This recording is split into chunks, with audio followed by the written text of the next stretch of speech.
Hi, welcome to Real Life Real Estate with Suzanne Prezio. I am Suzanne Prezio. Thank you for tuning in.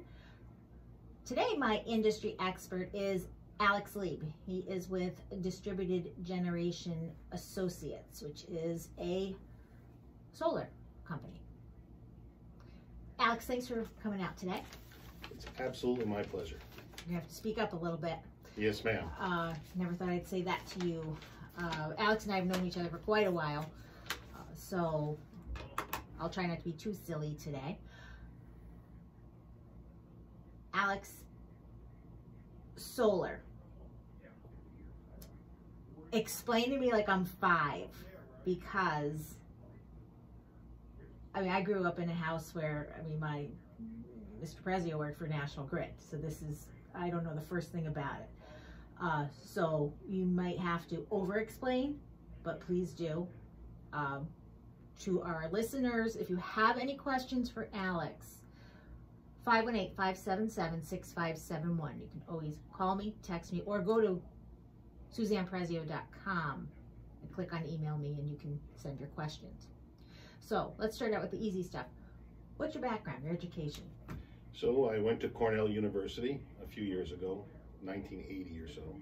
I studied industrial labor relations, worked in the high technology industry for most of my career. Then I, at the same time, started 4 different companies, and the last one was a solar company, which was started here in the Capital District in about 2008. Why the Capital District? Why the Capital District? Well, I was in the Capital District because I was here for my family reasons. Oh, okay. Yeah, my son was playing hockey up in this area, so of course we had to come up here and join the environment. But at that time, solar started to become an interesting thing. And we have in the Capital District some advantages for solar. One of them is the fact that NYSERDA, the New York State Energy Research and Development Authority, is located in the Albany area. And NYSERDA is very critical not only for solar benefits, but also for home energy efficiency. A lot of different programs are available through NYSERDA that a homeowner or somebody looking to sell or buy a piece of real estate can take advantage of. For example, there used to be a program where people could replace the windows in their house and NYSERDA would pay for it, things like that. Okay. I don't believe that program is available anymore. But there are different programs and they change every month. But with NYSERDA being here, we were able to take advantage of solar, the subsidies that NYSERDA had, in order to help homeowners, and in my case, we were really looking at commercial companies, more efficiently install solar on their facilities. Now, segue, you said different programs that they offer. Is there a website the consumer can go to see what the latest, I'll say rebate for lack of a better, or it's just something you have to be in the industry to know this stuff is going on? Yeah, so you can go to the NYSERDA web page, which I believe is NYSERDA, NYSERDA.gov. There's another website that is really phenomenal, which is DSIREUSA.org, and that will list all the programs that are available in New York State, not just the ones from NYSERDA, but also if National Grid, for example, has a program, or any of the utilities have programs, they will be listed on this DSIREUSA.org webpage. Wow, okay. So, for example, if you have a homeowner that has electric cooktops, for example, yeah, and the person would like to change, if they buy the house, to natural gas instead of, there are programs that National Grid will utilize to help that homeowner or that buyer convert that by going to National Grid and then look for natural gas, look for conversion therapy, those kind of things. Wow, well, you can go now because you've been. Thanks, Alex. That was very helpful. All right. Wait, this was way too much fun so far. I told you, everybody that comes on says this is too much fun. So, do you have to be licensed to sell solar? So, you do not have to be licensed to sell solar, period. You do have to be licensed to take advantage of some of the subsidies that we were just talking about that NYSERDA might have. So, for example, NYSERDA has a program right now where they will contribute some funds to the cost of the solar array. You are not eligible as a homeowner to take advantage of those funds. A licensed solar installer or a licensed electrician that has met certain rules and regulations, they are able to submit to NYSERDA for those funds. Those funds can be quite substantial. It could cover 20%, 25% of the cost of a solar array. So, that's the kind of stuff. But you don't have to be licensed to sell it, but you have to be licensed to install it and take advantage of the subsidies. So if I'm understanding you correctly, this is not a do-it-yourselfer project. Well, I mean, there's a couple things. When you are a do-it-yourselfer, typically you're maybe wiring something from the panel in the basement to a new refrigerator or a bar refrigerator for outside or something. You're doing something that's running a wire from point A to point B. With a solar array, you're actually installing a device or a facility that will produce electricity. There can be as much as 600 or 1,000 amps running through this array, the solar array. That is a significant amount of energy, and that really can hurt you. It's going to leave a mark. It will definitely leave a mark. We had an array that was 50 kilowatts that we installed at a commercial customer. And the electrician, who was a very experienced electrician, made a mistake and found himself across the room right quick. So this is not something that it's not, Legos. It's something that can be significant, and I would definitely suggest, working with a reputable solar installer. I would not suggest do-it-yourselfer. 2 reasons. 1, because it is tricky, and not tricky, but dangerous.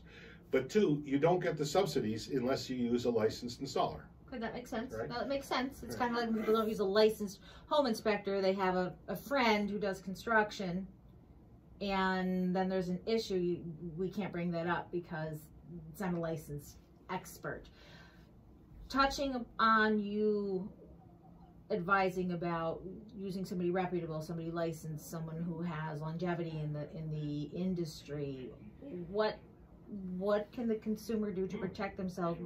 What are the questions the consumer should ask when they're looking to hire a solar company?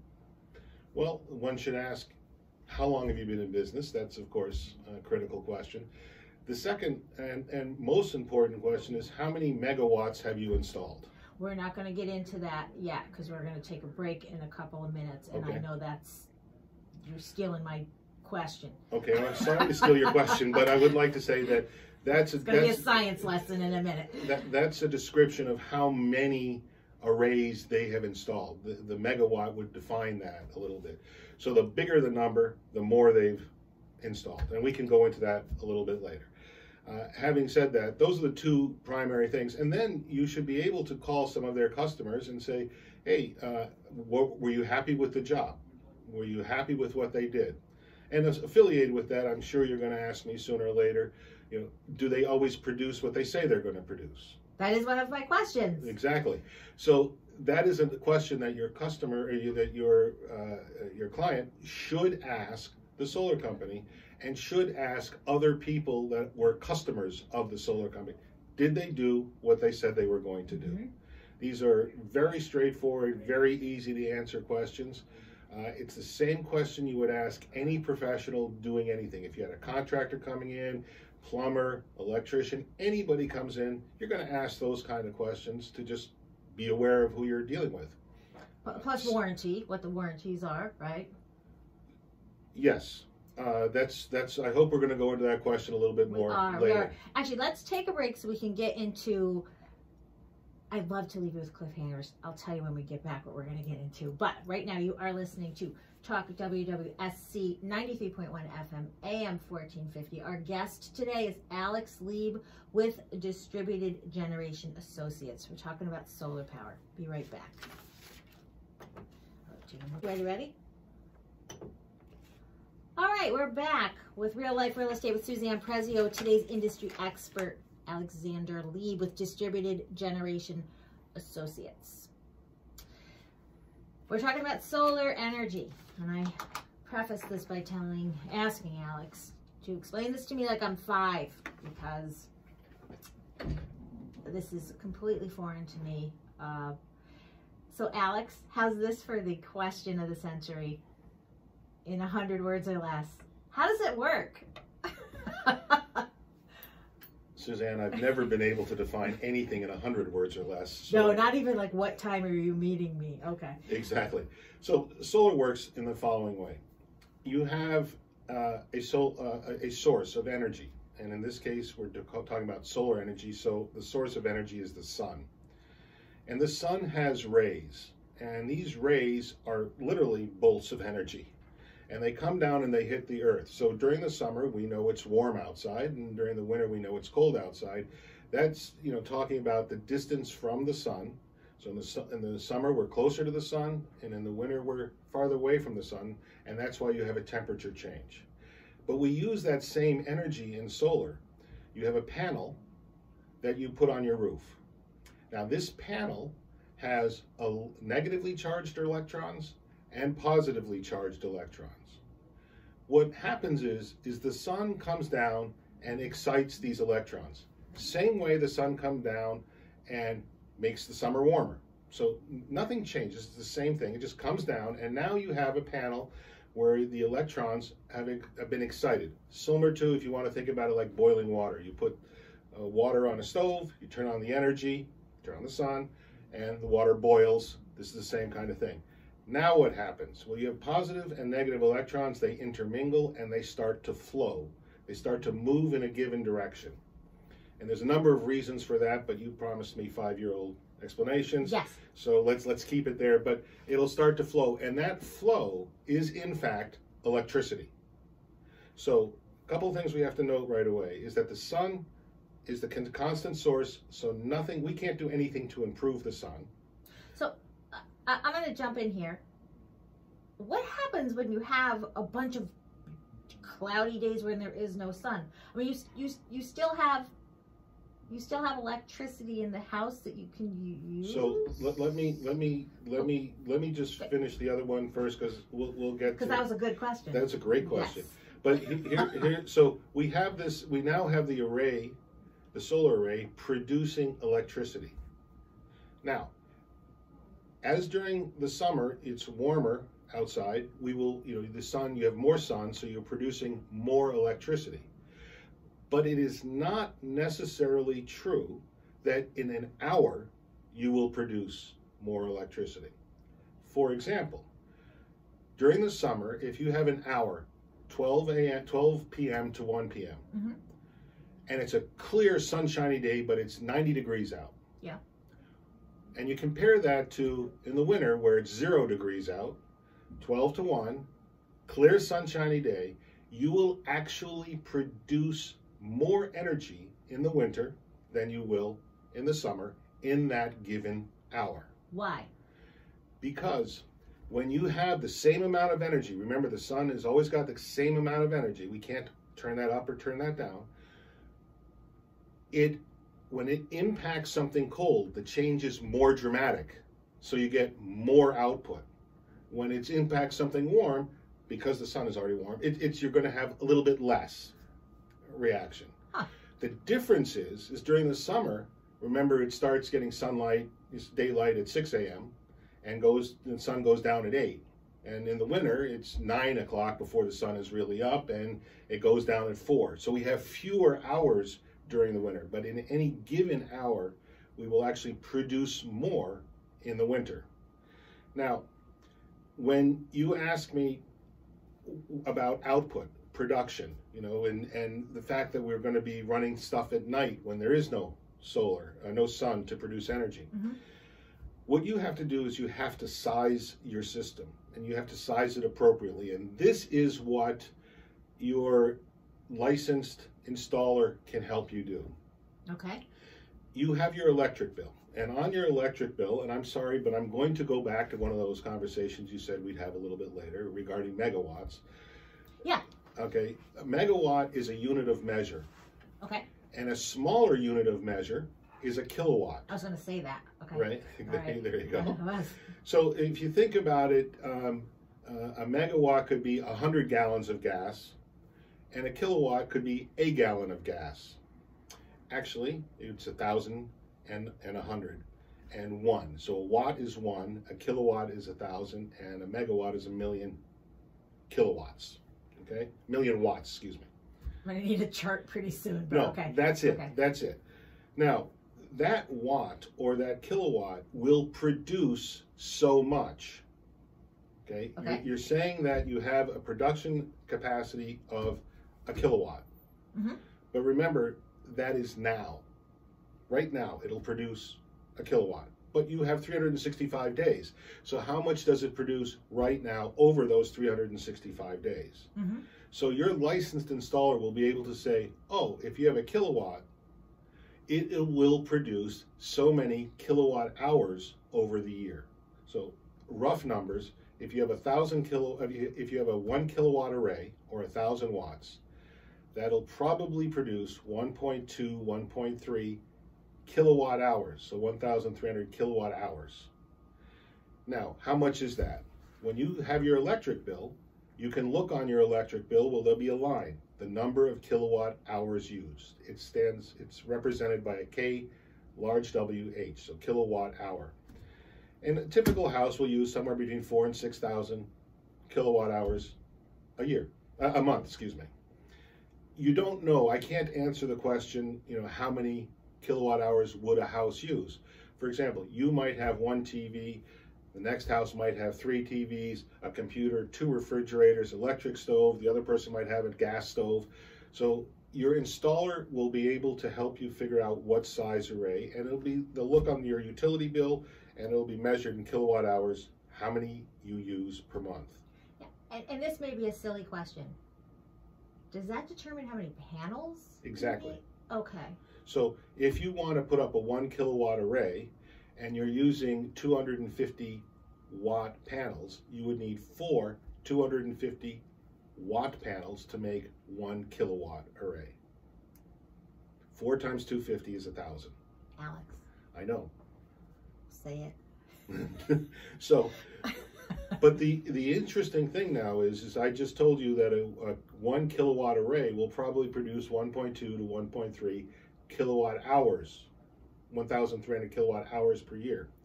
So if you have a house that uses 4,000 kilowatt hours a month, mm-hmm. you're going to need to have an array that's much larger than 1 kilowatt. I can't tell you. I mean, you really have to work with the license guy. I get that. But let me just go a little bit further. When you say then to me, but you have winter, you have summer, you have, what is the performance impacts, which is really what your question was when we started this. The answer is that your installer will factor all of that in. Yes, you use most of it at night. So lifestyle, they're going to look at your... They're going to look at the amount of energy you use and when it's produced. And there's stuff where you'll end up selling energy to the grid. And it's a financial transaction, so you sell to the grid, and then they sell it back to you at night. So during the day when you're at work, you produce 100 kilowatt hours. Great. What do you do with that? You're not there. Well, you sell it to the grid. Now what happens? The grid. What is the grid? I'm sorry, the grid is the utility. So like National Grid or NYSEG, one of these companies. That's who you're selling it to. You'd sell it to them. And then at night, when you are home using the energy, clearly you're not producing with the solar array. You're buying it back from the grid, but they're giving you a credit for the amount that they purchased during the day. Huh, okay. So that means that, yes, you may produce 100 during the day, 100 kilowatt hours during the day, but you're not using any. And you're using 100 kilowatt hours at night, but you're not producing any. But those two can offset. Okay. Now, this gets to a really interesting question, which you also started on, is how much does this array cost? And if we go down that road, it's going to be a detailed conversation. So when do we want to have that? I mean, should we do that now, or do you want it to take a break, or? Well, we're going to take a break in a minute. Okay. So there are a couple of kinds of ways to purchase. All right, and we'll get to that after the break. But I'll ask you this, because my question was, depending on how much you use, determines how many panels. Does it determine the size of the panels? In that, most of the homes I've driven by, the entire roof is covered. I've never seen anybody where just, you know, a little bit of the roof is covered. The whole roof is covered. So are the panels different sizes depending on the energy needs, or is it the number of panels? What's the variable? All of the above. You have panels that are different sizes. You have panels that are different efficiencies. You have panels of different, not size from the standpoint of watts, but size from physical dimension. So, you know, all of the above. Okay.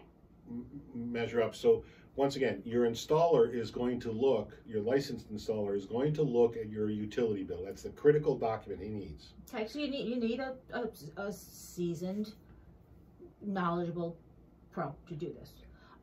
We'll take our break. You're listening to Talk WWSC 93.1 FM AM 1450. Our industry expert today, Alex Lieb with Distributed Generation Associates, talking solar energy. We'll be back. All right, we're back with Real Life Real Estate with Suzanne Prezio.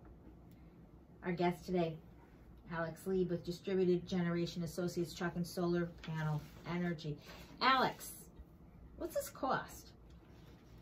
Well, Suzanne, I'm glad you asked that question because that's the fun part of this all.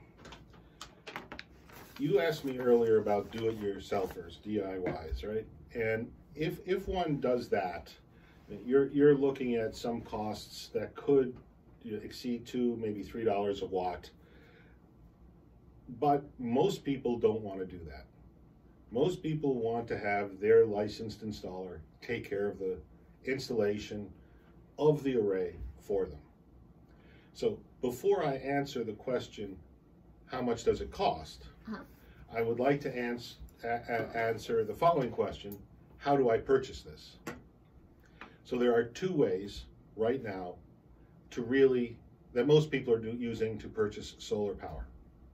One is something called a power purchase agreement. It's often referred to as a PPA, but it's a power purchase agreement. Okay. The other is referred to as community solar. So when you drive down the road and you're seeing, you know, on the highway or somewhere, you're seeing a large field of solar panels just out in the middle of nowhere. Yeah.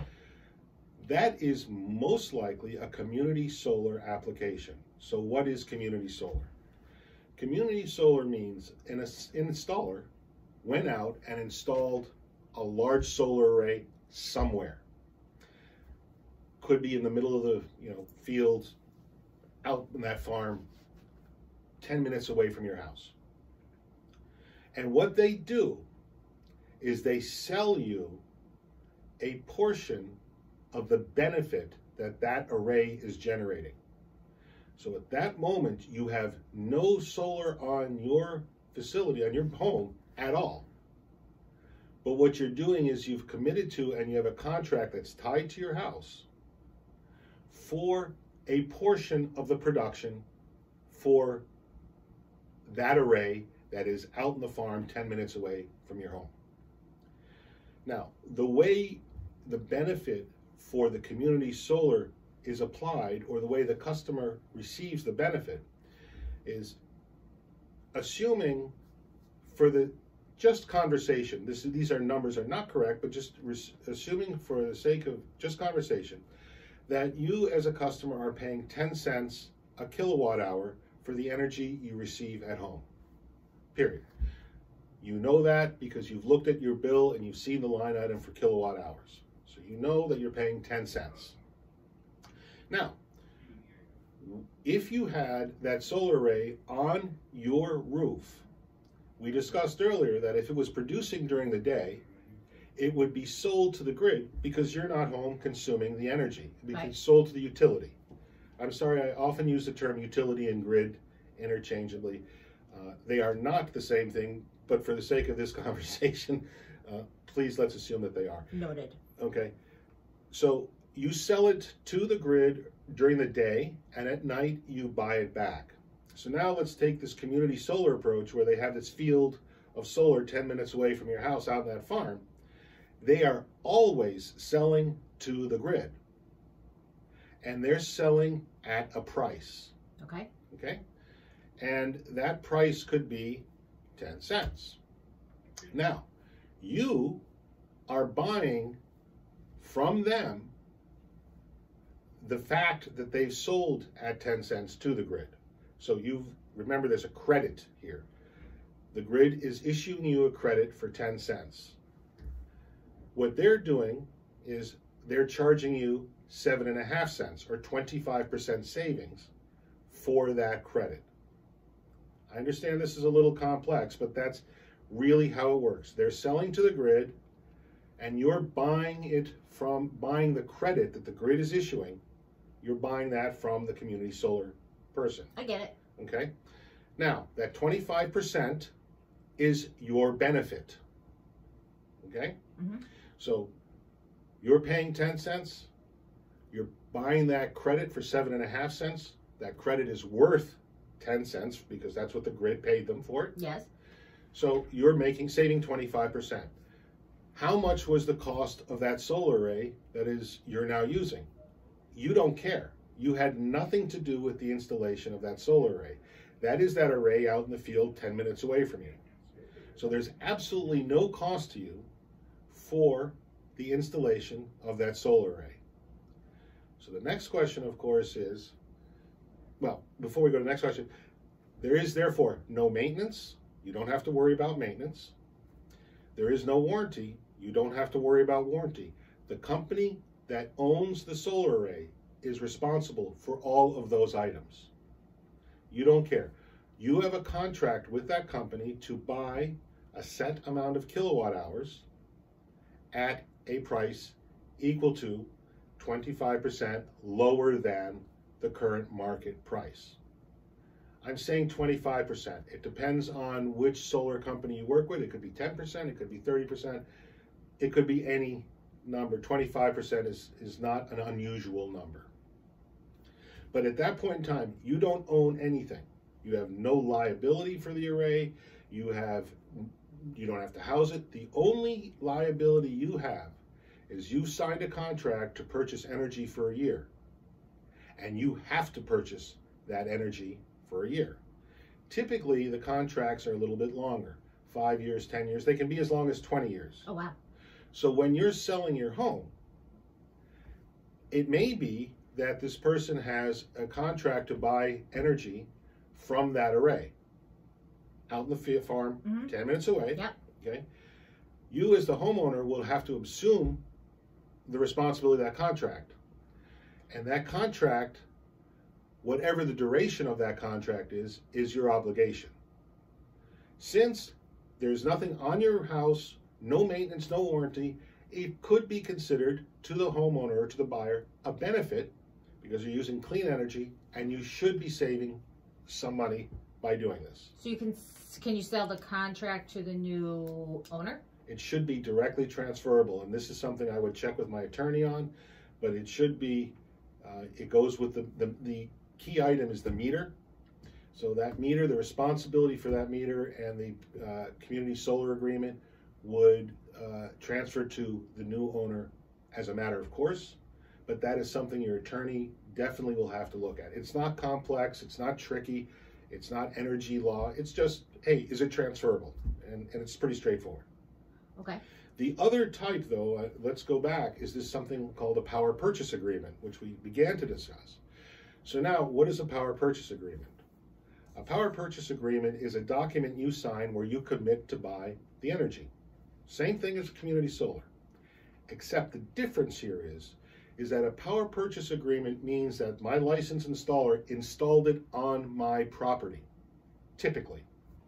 So what that means is if I have a roof and I put up 100 panels on that roof or 10 panels or whatever, size, everything changes. My power purchase agreement, or PPA, is with that installer who put that array up on my roof.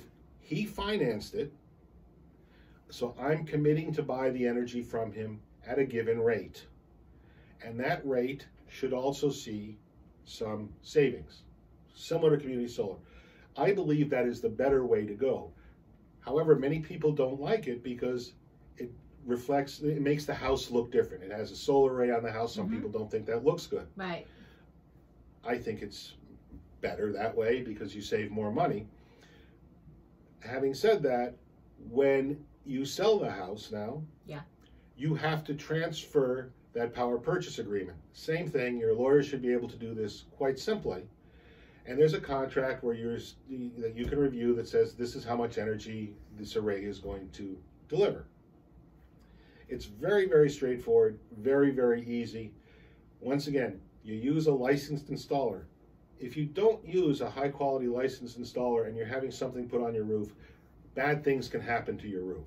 Yeah, we'll get to that when we come back from the break. I want to just give a lineup for what we have coming down the pike. We will have my friends from Colorize. They'll be coming in to talk about the latest trends in home decorating, paint colors, window treatments, flooring. We're also going to have Shannon Pack with In Focus Photography. Shannon will tell you how to get your home ready if you're planning on putting it on the market for those very crucial photos that will appear online. It takes 8 seconds for a seller or for a buyer to determine whether or not they are interested in a home, whether or not they want to go in. 8 seconds. So pictures are everything. Also going to have Michael Palumbo with Adirondack Pest Control coming on in the next few weeks to talk about things that can keep you up at night. Bats, powder post beetles, carpenter ants, so all those things, termites. Michael will tell you how to spot those things, what to do if you find them, which would be call Michael. But got some very interesting experts coming on. So we're going to take a break and we'll come back to talk more with Alex Lieb about solar energy. Let's talk WWSC 93.1 FM AM 1450. Are you ready? All right. All right, we're back to Real Life Real Estate with Suzanne Prezio, industry expert. Alex Lieb with Distributed Generation Associates is my guest today. Again, if you have any questions for Alex, you can always go to SuzannePrezio.com and scroll down to email me, and I will get your questions to Alex, or you can call or text me at 518-577-6571. And again, if you're interested in putting your house on the market or buying a home, I'd certainly like to help you with that. So 518-577-6571. Alex, you wanted to... All right, so I just want to go a little bit further with the PPA, if I might, because the big difference between the PPA and the community solar concepts is that the PPA, the hardware is typically on your roof. So I started talking about licensed installer because there's a number of things you have to be concerned about. One is, you put it on your roof. What is the weight of the solar array and how much weight can your roof take? Yeah. These are really great questions, and a licensed and a high quality solar installer will typically work with somebody, an engineering firm, to determine whether or not there is enough room in the structural integrity of your roof to add the solar array. You're typically talking about 4 to 5 pounds per square foot. Most houses have this easily, but it's something you definitely have to be aware of. Further, when you're installing it, you want to make sure that you're not putting holes in the roof in awkward places so you have leaks or ice problems or anything like this. Right. So all of this now becomes part of your concern when you're doing it on your roof. If you have a licensed installer, high quality, they are very familiar. There are a lot of excellent ways to do this such that you don't run these risks. But these are things that you really have to pay attention to. And when your home inspector goes through, you would want to make sure that they go through the attic and they look up, not just for moisture and mold, etc., but to make sure that there's no leak from the solar array into your attic. Well, I honestly, that's my concern as far as we're in the Northeast and there's going to be these panels, then throw snow on top of those. So now we've got all this added weight, plus I have holes in my roof. I mean, we've had this discussion how many times where, so, you know, talk me out of the tree on this. Well, when you build a structure in the Northeast, whether it's a commercial building or a home, the roof has a specification, a whole series of specifications, and one of those specifications is something called snow load. So in our area, there is a given snow load that you have to design your roof for. That means that the roof will support X amount of pounds, not only of the roof, but also of snow. So what you're doing is you're looking at that snow load and you're looking at the design and determining whether or not there's enough extra room to put the solar panels on your roof.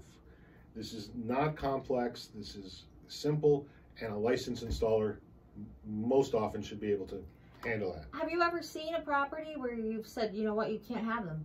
Yes. Really? Absolutely. We drove by one today. We're on our way up here. There are a number of them that my company actually walked away from putting solar on because we said there's some structural integrity issues in the building. So yes, we wouldn't do it, but somebody else did. And sure. Well, any industry, there's good, there's bad, there's the truly awful, and then there's the inept and incompetent. So obviously you are one of the best of the best. Sorry, would not so be not here. the inept and the So, incompetent. Thank you very much. Not in this category. I'll find others though where you are. But I just want to finish, Yeah, please. With the PPA though, once again, you do not own the array. The other person owns the array, right? The installer owns the array. You're just paying them for the energy. Okay. Okay. So any maintenance issue, warranty, that is still the responsibility of the person that owns the array, which is not you. Okay? So you're just contracting to buy the energy. If a panel needs to be replaced, that's the person that installed the array's responsibility. Now, you can choose to outright buy the array. You can do that also. Do you see that? Do you see where people do that? I have seen it. It's not unusual, but it's not usual. Okay. Maybe 5%, 10% of the time people will want to just own the array.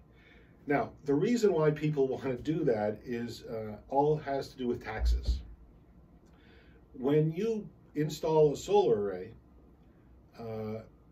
or other renewable energy solutions, there is a federal tax credit of 26%. So that means that if you install an array and you're paying $10,000 for the array, the federal government, in an effort to encourage you to do renewable energy, will credit you $2,600 off your tax bill.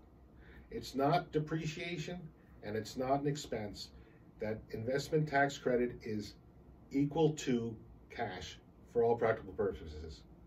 Please contact your accountant to confirm how this would work for you.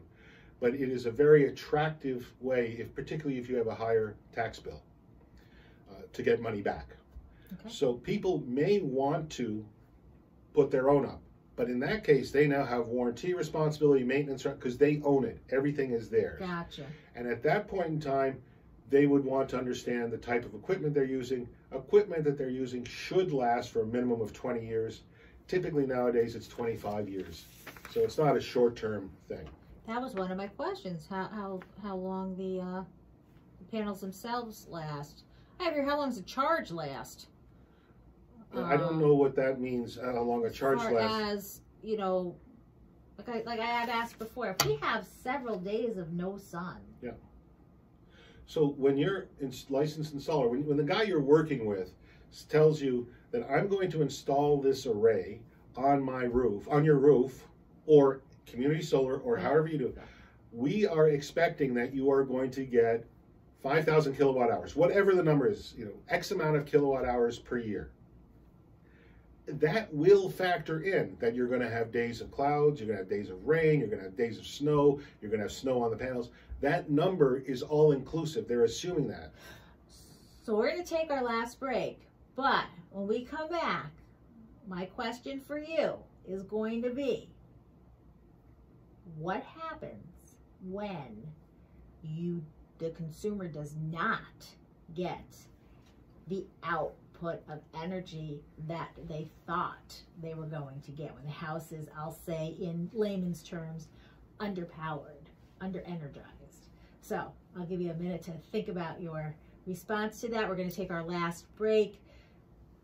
Real Life Real Estate with Suzanne Prezio, Talk WWSC 93.1 FM AM 1450. All right, we're back with Real Life Real Estate with Suzanne Prezio. My number is 518-577-6571, or you certainly can go to SuzannePrezio.com. Our last segment with Alex Lieb with Distributed Generation Associates, talking solar panel energy. So Alex, what happens if you've purchased this, or you're leasing this energy package and it's not quite kicking it? What do you do when you don't have the energy that you thought you were going to have? So the answer goes back to the contract that you have with your installer. Mm-hmm.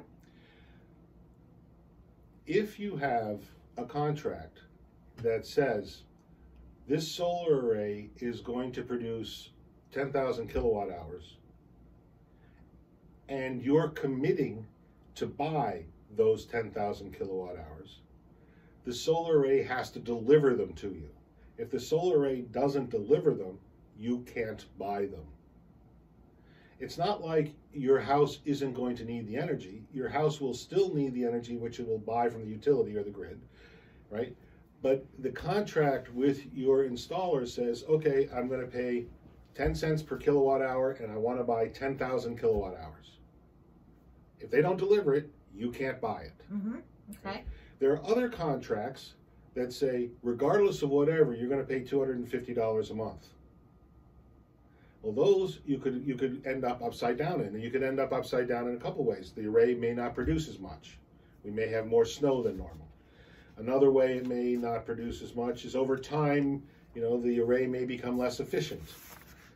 There are a lot of things that can happen if the installer isn't taking care of his stuff. Like, I know you're a paranoid neat freak.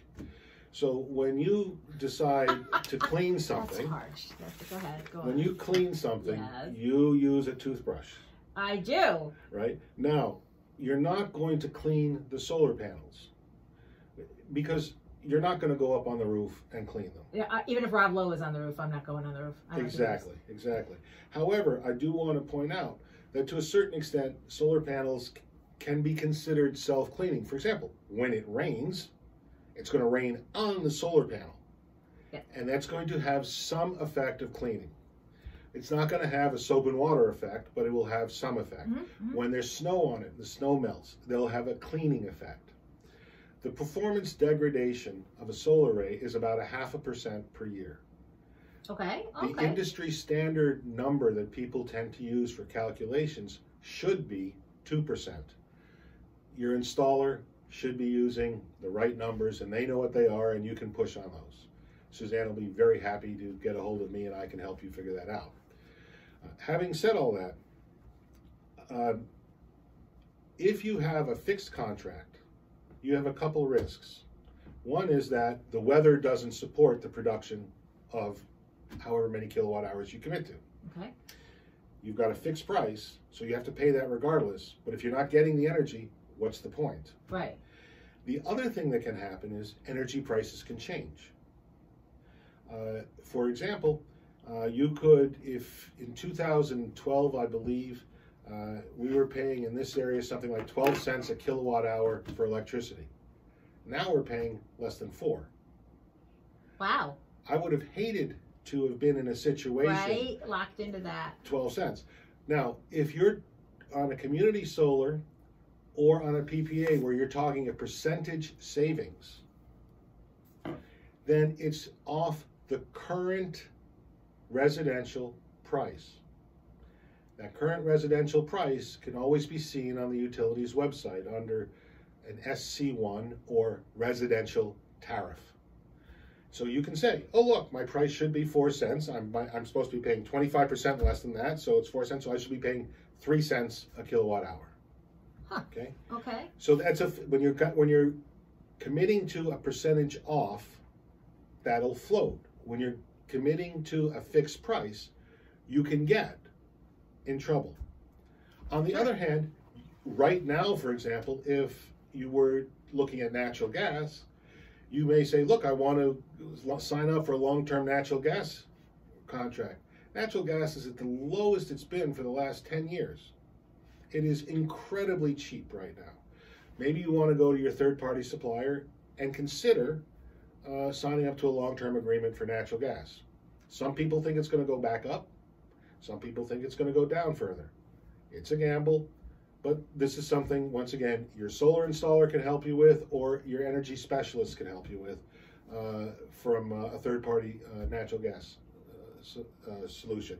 You can also go to NYSERDA, and they have all kinds of data that you can get access to and look at and read and educate yourself. That's a lot of information, Alex. Very helpful. Very helpful. We have about 4 minutes left, so I'm going to let you just run wild with what you think we've missed and anything you think the consumer should know. Well, I think the consumer should know quite a bit of things, and once again, as you and I discussed, we can always help them. But just some common logic. You don't go out, if you're looking to produce energy, if you're looking to cook dinner, if you're looking to cut a board, you don't buy the cheapest tool and expect that tool to perform like the best tool that's out there. Right. You should make sure that the stuff you're getting that's going to be put on your roof is of quality, because even if it's a power purchase agreement, and even if you don't have it locked in at a price and it floats, you still have that on your roof, and you want to make sure it's producing, because you don't want to have it just sitting up there doing nothing, right? So just use sort of common sense. Look at the type of wires these people are using. If they're using inside electrical wire when it's supposed to be outside, these are just silly things, but I will promise you this happens more often than you think. Is it kind of like when people hire a realtor based upon what the broker fee is? Because whomever's going to charge less is going to do more. Well, I think a realtor is actually a great example, because you typically pay for what you get.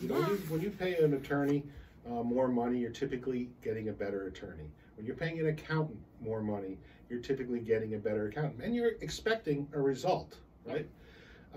I know that as a realtor, many people go out and say, well, I'll do this for 4%, 5%, 6%, 7%, whatever.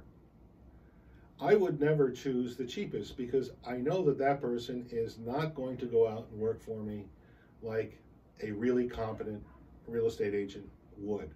No, and as we know, we'll say, okay, well, you tell me what 7 things you don't want me to do, and I'll do it for that price. Right. I mean, you get what you pay for. Exactly. Exactly. And so I would encourage people, in the same way as you pick an accountant, pick a lawyer, pick a real estate agent, make sure you pick an installer that's the same. And, if you're getting an accountant, a lawyer, a doctor, a real estate agent, any of these professions, you will always go talk to your friend, hey, do you know a good lawyer? Do you know a good accountant? Do you know a good doctor? Right. Do you know a good real estate agent? Do the same thing with solar. Yeah, yeah. Or with an electrician. Right, right. And not somewhere you want to skimp. I mean, it's your home.